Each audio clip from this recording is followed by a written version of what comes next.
Hello শিক্ষার্থীবৃন্দ, কেমন আছো সবাই? আজকে আমি তোমাদের সাথে আলোচনা করব সপ্তম শ্রেণীর প্রথম অধ্যায় অর্থাৎ মূলদ এবং অমূলদ সংখ্যার চ্যাপ্টারের কিছু বেসিক নিয়ে। প্রথমে আমাদেরকে যে জিনিসটা জানতে হবে বর্গ এবং বর্গমূল। বর্গ জিনিসটার মানে কি? কোনো সংখ্যাকে সেই সংখ্যা দ্বারা গুণ করলে যে গুণফল পাওয়া যায় তা ওই সংখ্যার বর্গ এবং সংখ্যাটি হলো ওই গুণফলের বর্গমূল। অর্থাৎ কোনো একটা সংখ্যা যেমন 2 দেওয়া থাকলো এবং 2কে যদি আমি আবার 2 দ্বারা গুণ করি তাহলে যে বর্গমূল পাবো, 2কে 2 দ্বারা গুণ করলে আমি পাবো হচ্ছে 4। 4 হচ্ছে 2 এর বর্গ এবং 2 এই সংখ্যাটা হচ্ছে আমার গুণফলের বর্গমূল, অর্থাৎ 4 এর বর্গমূল হচ্ছে 2। তো এই যে এখানে আমি উদাহরণস্বরূপ দেখিয়েছি 2 গুণ 2 অর্থাৎ 2 এর বর্গ 4। এখানে এই যে এটা মানে হচ্ছে বর্গ চিহ্ন।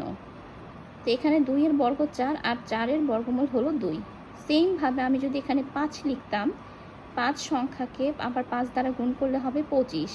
তো এখানে 5 এর বর্গ হবে হচ্ছে আমার 25 এবং 25 এর বর্গমূল হবে হচ্ছে 5। সেমভাবে অন্য সংখ্যার জন্যও আমরা অ্যাপ্লাই করব। এই হচ্ছে বর্গ এবং বর্গমূলের মধ্যে পার্থক্য। বর্গ হচ্ছে একটি আয়ত যার বাহুগুলো পরস্পর সমান।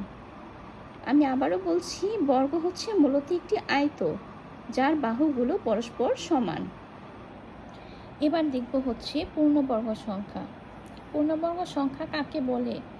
যে কোনো একটি পূর্ণ সংখ্যাকে যদি সেই সংখ্যা দিয়ে গুণ করা হয় তাহলে যেই পূর্ণ সংখ্যা পাওয়া যায় তাকে পূর্ণবর্গ সংখ্যা বলে। অর্থাৎ আমি উদাহরণস্বরূপ যদি আমি ধরে নিই যে 21টা একটি পূর্ণ সংখ্যা, সেটা কিন্তু আমরা জানি। তো এখানে কোনো ভগ্নাংশ বা দশমিক নেই। তো 21 একটি পূর্ণ সংখ্যা। 21কে যদি আমি আবার 21 দিয়ে গুণ করি তাহলে যে পূর্ণ সংখ্যা পাওয়া যায়, অর্থাৎ 441 হচ্ছে একটি পূর্ণ সংখ্যা, তো তাকে পূর্ণবর্গ সংখ্যা বলা হয়। এখানে 441 হচ্ছে একটি পূর্ণবর্গ সংখ্যা, ঠিক আছে? অর্থাৎ 21কে 21 দ্বারা গুণ করলে আমি কত পাই? 441। এই হচ্ছে পূর্ণবর্গ সংখ্যা। এবার বর্গমূলের চিহ্ন। বর্গমূল তো মানে বের করা হয় কিভাবে দেখলাম, কিন্তু বর্গমূল মানে সেটা চিহ্ন দেখতে কীরকম সেটা তো আমরা জানি না। যেমন 4কে যদি আমি বর্গমূল করতে যাই সেক্ষেত্রে আমি এই চিহ্নটা ব্যবহার করব।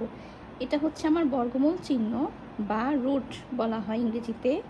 তো 4-এর বর্গমূল হচ্ছে 2, কারণ 2কে 2 দ্বারা গুণ করলেই 4 পাওয়া যায়, অর্থাৎ 2কে বর্গ করলে 4 হয়। সেমভাবে 4কে বর্গমূল করলে হবে 2। তারপর আমি যদি আবার দেখাই 441কে যদি আমি বর্গমূল করি